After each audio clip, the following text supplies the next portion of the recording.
Are you suffering from chronic calf tightness, knee pain? Well, then this week is for you. I know it sounds like an infomercial. I'm not selling anything. Bounding, bounding up and down. Watch how many times I say this week. Keep a tally. Running is about moving forward. I'm going to burn that in your brain. You're going to think about that all the time. Running is about moving forward, not up and down. What causes us to move up and down? Your quadriceps, your calf muscles. Those are what are very active when we're jumping up. We're not jumping with running. We're trying to glide forward. So this week, we're going to be talking a lot about push with the tush. Last week was about overstriding, about where do we land and how do we land. This is going to be about how do we propel our body forward. Bounding resume. Released this morning. I'm going to go through briefly and try to break down the important key points. The most basic definition that I could think of is you are producing more vertical movement than necessary to move forward. Two, why do we do it? Why do we have this bounding? Why is it so common? If we're not trained how to properly run, which most of us can just kind of go out and run, but does not mean that we're efficient or doing it correctly. Imagine like a new business that just forms. The cost of doing business is high. They have high margins. They don't exactly know what they're doing. It requires more work, more labor. You get the point. With time, that business becomes leaner. They know how to outsource. They know how to delegate. They be able to do tasks more efficiently. Same with running. In the beginning, we're not very efficient with it. We're doing a lot more work than necessary, but with time and the right training, you can learn to run the proper way. Potential injuries. So this is an important one, and hope you guys have some aha moments. Hear me out with this.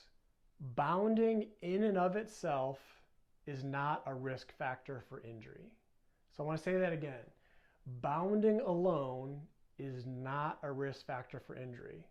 However, two things. One, I call it the amplifier.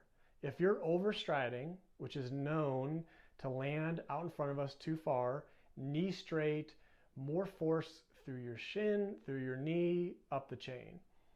If you're bounding, we're amplifying that.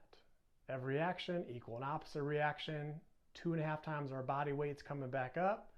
If we're bounding, we're getting more of that. So we can amplify the negative effects of other form faults. That being said, in and of itself, if you have good mechanics, you're not overstriding. And for these videos, I try to kind of separate them out of just overstriding, just bounding, just posture, even though a lot of times they do go hand in hand. We're going to see here that it's like any other overuse injury, just too much too soon. You stress the system, a lot of impact, and you recover. Stress, recover. Too much stress, not enough recovery, that's where we get injured. What happens is if you go out and run 2 miles, if you're bounding, it's like you're doing enough work or taking enough impact of doing 2.5 miles.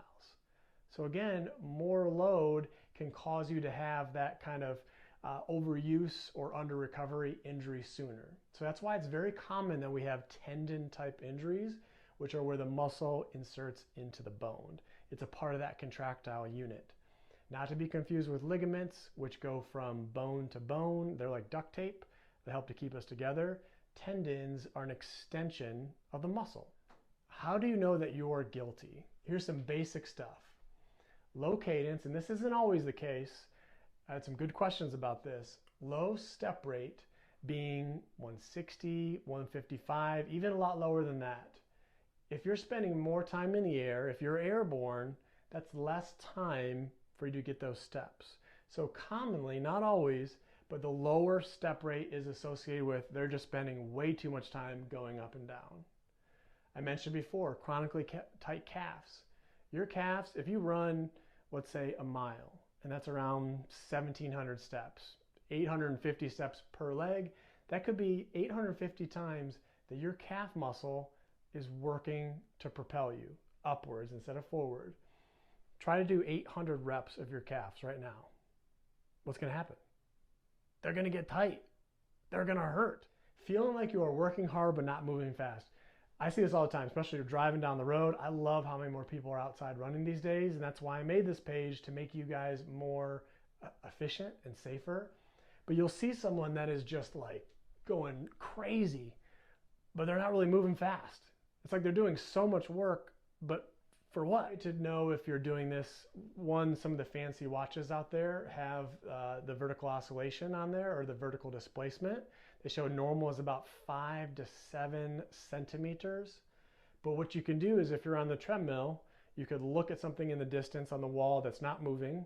And if you see it like really going up and down, chances are that you're bobbing or you're bounding. Outside, looking at a stop sign in the distance, if you're noticing that those letters are going up and down. Remember the L2R SOP, there's 2 views. This is the only week that we're going to be using the far away, the 12-step view. And the reason for that is, when I show you how to measure this out, there's going to be 2 ways, one far away, one close. We're going to look to see this pattern of this up and down. So this is another, hopefully, aha moment. If you're working harder and not going as far or as fast, here could be an idea. Over time, your stride length is decreasing because you're spending more time in the air, less push off. So you're doing more work and you're not going as fast. Look at the closer view in slow motion for the incorrect.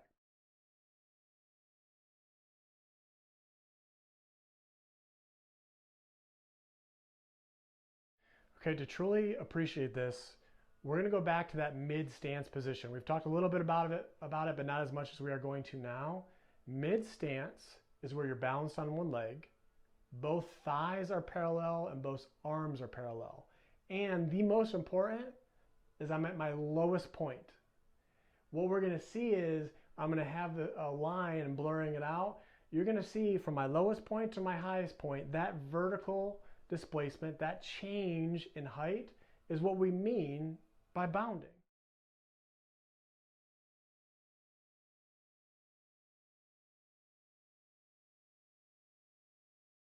Let's see that again the correct way.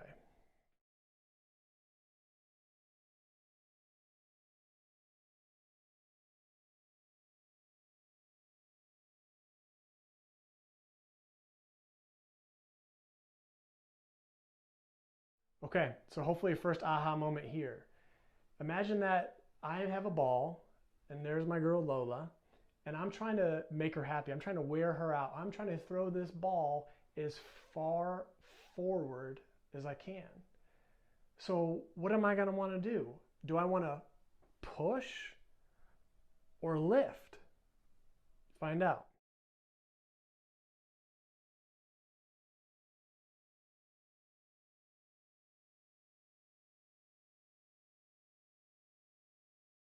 Look at all that upward movement. Again, my goal is throwing as far forward as possible. Whereas push with a tush is your glute max to propel you forward. Here, me moving the ball, pushing the ball forward, push with the pecs. Your pectoralis major is what you're going to push with. I don't want to be pushing with my anterior deltoid, some other muscles that aren't really meant for or efficient for doing that. Same with running, with the calves and the quads. Using your glutes to propel you, using your pecs to throw it forward.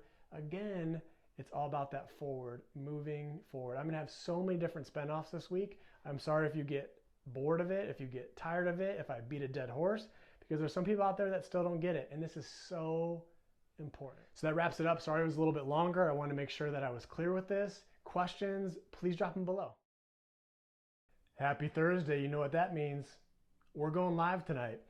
And help to prepare for that, I want to go over in a little bit more detail this sheet, this cheat sheet, this do-it-yourself diagnosis of bounding. So for this one, I made it, again, always pass-fail. That helps with the reliability of it. But there's 2 separate ways you can do it. Both are going to give you the same answer. You do not have to have both failed to be diagnosed as bounding.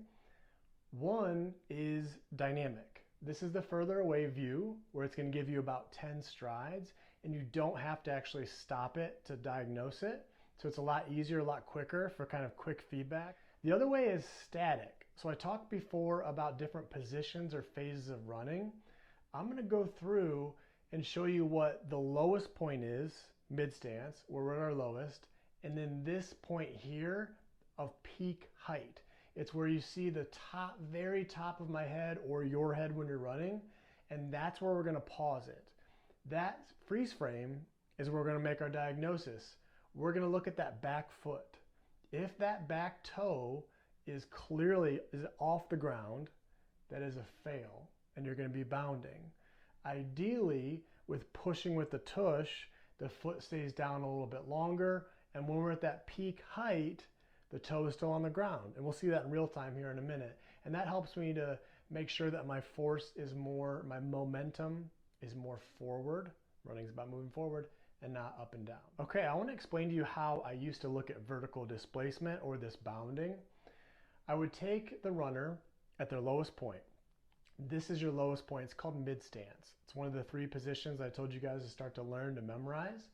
I'm at my lowest point. My arms are even and parallel, and my thighs are even and parallel. It's pretty easy to find based off of that, and I would mark it.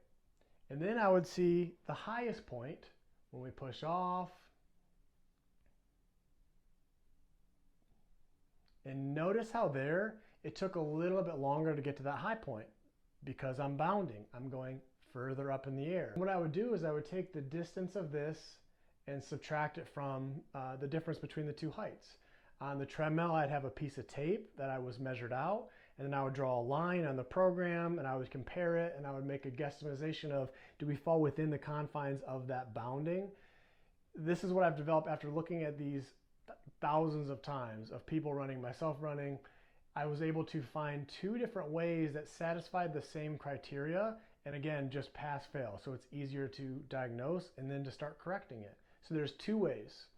I'm going to go over first the static, where we look at this high point, we pause it on this high point, and when we find this, we're going very slowly, and we're looking to see when does it peak.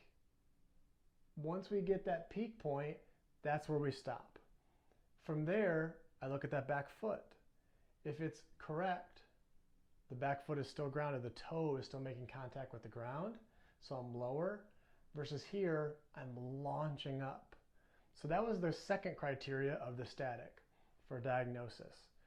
The other one was dynamic. So the whole wrist being below the elbows. Why is that? We've talked about momentum and my arms going. If I am going forward, so keeping in mind that with running we have this ever so slight lean, and that's why when I'm going forward and back, if I'm level, if my wrists are level with my elbows, it's a fail. And that tends to be too upright. That'll be next week on the posture. That's a whole nother thing. But with my arms, I want my wrists to be constantly under my elbows. And if you could see, imagine that I had glitter. Imagine I just love glitter. I hate glitter, by the way. It's terrible. It gets everywhere. But imagine I had glitter and I'm trying to throw the glitter as far forward as possible because I'm trying to run forward. I'm trying to throw the glitter forward. You get it. If I'm throwing glitter up in the air, if my wrists are going above, what am I doing? I'm just spraying that glitter up in the air. What's my momentum doing with my arms? I'm creating this upward momentum. Versus wrist below, throwing glitter, I can get a lot further distance of that glitter. I probably should have picked a different analogy, but it's too late now. And I'm just throwing glitter out forward. My arms are helping to create that forward momentum. So that's why my wrists are always below my elbow. This is amazing. You can quickly look at someone just at their arm position. I can usually tell, are they bounding? Are they overstriding? What's their posture? Are they efficient, inefficient, whatever? The arms are a window. I hope to see you guys tonight at 7 o'clock live, where I'm going to go through all the videos that you guys post of yourself running. Tag me, hashtag L2RSOP, and we're going to go through it together. As always, I'll add other little tidbits, sprinkle some other, hopefully, pearls for you guys. And it's going to be a lot of fun. I have a lot of fun with that. So see you tonight. Are you still not getting the push with the tush? I've got a drill for you guys. So drills become mental cues, things that you think about. So this is going to be a drill that you can do to practice. It's not easy, and I'm going to show and break down why this is going to enforce that pushing with the tush and how to implement it. Let's make sure we're clear. I'm talking about push versus pull. So what's driving you forward and you'll see an example of this.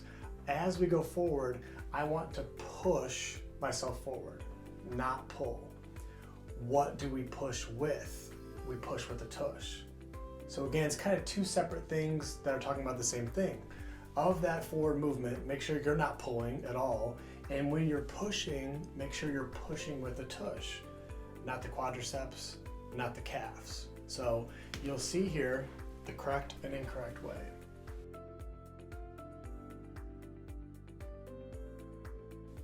It's quick, right? You're like, what the heck is the difference? Let's break it down.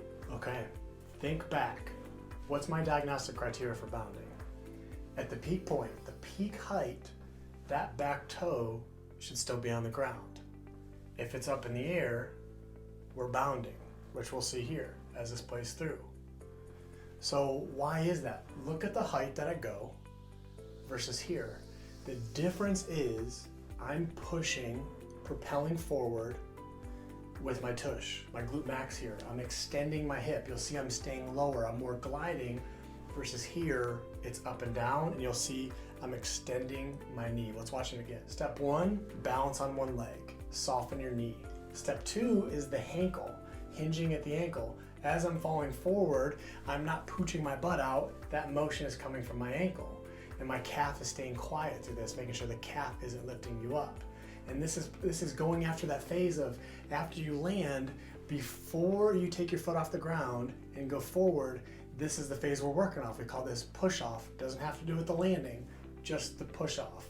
So next phase is as you're going forward, you want to try to extend your body forward using your hip.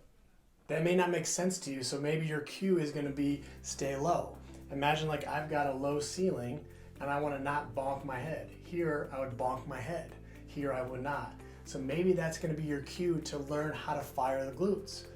If you have trouble, I'm gonna have ways to isolate, but I wanted to give this drill first, and we can always work backwards of ways to actually activate your glute max.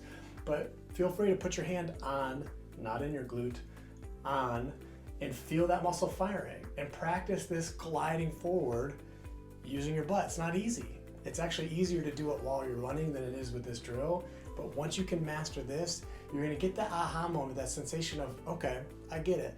I'm pushing backwards to propel myself forward. Make sense?